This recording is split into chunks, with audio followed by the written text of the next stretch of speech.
കൊടുങ്ങല്ലൂർ നഗരസഭയിൽ 46 വാർഡുകൾ തയ്യാർ. പുതിയ വാർഡുകളായി നീലക്കംപാറയും ചേരമാൻപാറയും.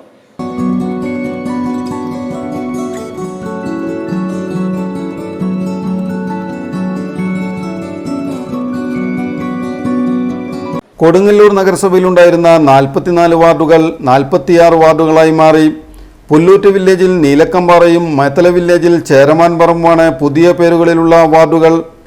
നിലവിൽ ഏറ്റവും കൂടുതൽ വോട്ടർമാരുള്ളത് നായ്ക്കുളത്തും കുറവ് വോട്ടർമാരുള്ളത് പാലിയം തുരുത്തിലുമാണ്.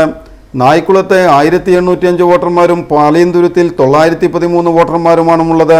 2 വാർഡുകൾ കൂടിയപ്പോൾ പല വാർഡുകളിലും മാറ്റം വന്നിട്ടുണ്ട്. ചില വാർഡുകൾ LDF-നും ചില വാർഡുകൾ BJP-ക്കും അനുകൂലം. നിലവിൽ 44 അംഗ കൗൺസിലിൽ LDF-ന് 22ഉം BJP-ക്ക് 21ഉം കോൺഗ്രസിന് 1ഉമാണ് കക്ഷിനില. വരാനിരിക്കുന്ന തെരഞ്ഞെടുപ്പിൽ മത്സരം ശക്തമാകുമെന്നാണ് പുതിയ വാർഡ് വിഭജനം കാണിക്കുന്നത്. LDF-ന് ഭരണം നിലനിർത്തുകയെന്നത് പരമലക്ഷ്യമെങ്കിൽ ചുണ്ടിനും കപ്പിനുമിടയിൽ നഷ്ടപ്പെട്ട ഭരണം പിടിച്ചെടുക്കുകയെന്നതാണ് BJP-യുടെ ലക്ഷ്യം. കോൺഗ്രസ് ആകട്ടെ 10 സീറ്റെങ്കിലും പിടിച്ചെടുക്കണമെന്ന വാശിയിലാണ് കരുക്കൾ നീക്കുന്നത്. എല്ലാ മുന്നണികളും തെരഞ്ഞെടുപ്പിനുള്ള പ്രാഥമിക തയ്യാറെടുപ്പുകൾ നടത്തിക്കൊണ്ടിരിക്കുകയാണ്.